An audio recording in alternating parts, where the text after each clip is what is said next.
In this video, you're going to learn how to be a more confident athlete. Hey there, I'm Eli Strawman, a performance coach and the founder of SuccessStartsWithin.com. Now, as an athlete, you need to be as confident as you can be going into competition. Because if you doubt yourself and you doubt your skills, then you're going to underperform during competition. And that's where a lot of frustration happens. And also, when you don't have confidence in performing, that's where we also see athletes who are performing well in practices, but don't perform well in games. Now, to build athletic confidence, what we're really talking about is this feeling of confidence you have when you perform. Have you ever shown up to a game and you just kind of knew that today was going to be a good day? Has the opposite ever happened where you showed up and you kind of just felt like today is going to be an awful day and you might as well tell coach to not even play you that day?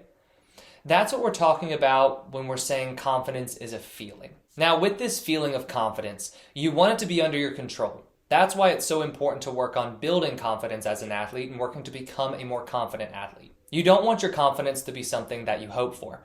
And that's what happens when sometimes you show up and you're confident and sometimes you show up and you're not feeling confident. This becomes something where you almost hold your breath waiting to see if I'm going to be confident today. But you want to make sure that your confidence is in your control. And that's what this strategy is going to help you do. Now, how do you identify what it means to be confident? The thing that you can do to figure out what it truly means for you to be confident as an athlete. And remember, we're talking on a level of feeling. The feeling you have when you're performing with confidence. We know that confidence means trust in yourself. It means believing that you can go and compete. But what's that feeling you need to get into, that state you need to get into, which means I'm confident today? To figure that out, what you can do is think about the really good performances you've had in your life. Whether they were really recently or they're in the past, what were those really good performances? And then identify what state were you in. I like this exercise because it takes confidence out of just this simple idea of, I believe in myself, I trust in my skills, and confidence becomes this state. Something that you can really point to and say, that's the emotional state I need to be in order for me to feel confident. Now, there are going to be, many different ways that you can feel confident in terms of this feeling.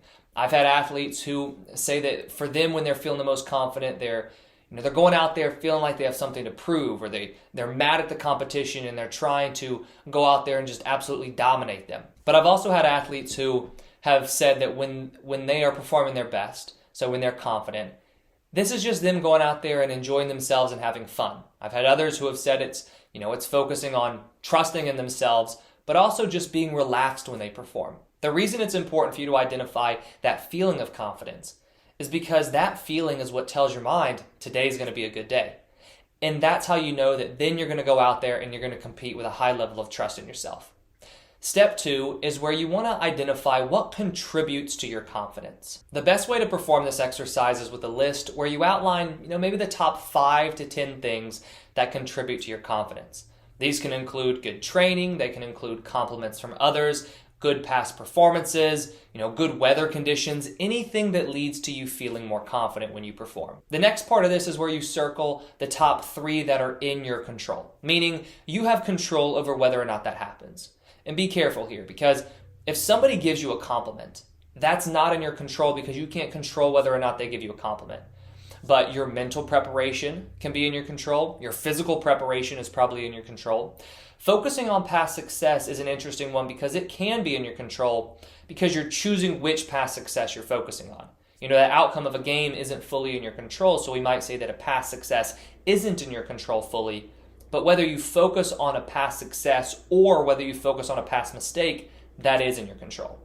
The reason that you want to identify the factors that contribute to your confidence is because you want to focus then on the ones that you can control. So if you identify that mental preparation and focusing on past successes really contribute to your confidence, then you want to make sure that you're as mentally prepared as you can be for that game. And you also want to make sure that going into the game, you're reminding yourself of your past successes. And then step 3 is where you want to change your thinking. Your thoughts as an athlete are going to lead to your emotions. They're going to lead to your feelings. So if you want to feel more confident, if you want to trust in yourself more, you have to think in a more confident way, and you have to think in a way that works to build that trust. And to help change your thinking, all you have to do is answer one simple question. How do I need to think to feel more confident? What kind of thoughts do you need to have before a game and during a game to increase your confidence? And then what you can do with this is you can make a list and just start rereading those statements to yourself every day. This helps to memorize the statements, and then when you're going into a game, you can bring that sheet of paper or you can put it on your phone and you reread it as part of your pregame routine. And then during the game, you just keep repeating those thoughts in your mind because you know that the thoughts you have are going to impact your confidence. So that's a strategy that you can use to be a more confident athlete. I hope you enjoyed this video, and if you did, please hit that like button and subscribe if you haven't already. I put out new videos each day on sports psychology and mental training. If you have any questions on building confidence as an athlete or any other sports psychology topic, please leave them in the comments below. And if you're interested in learning more about one-on-one mental performance coaching, click the link that I put in the description below. Thank you for watching, and I wish you the best of success in all that you do.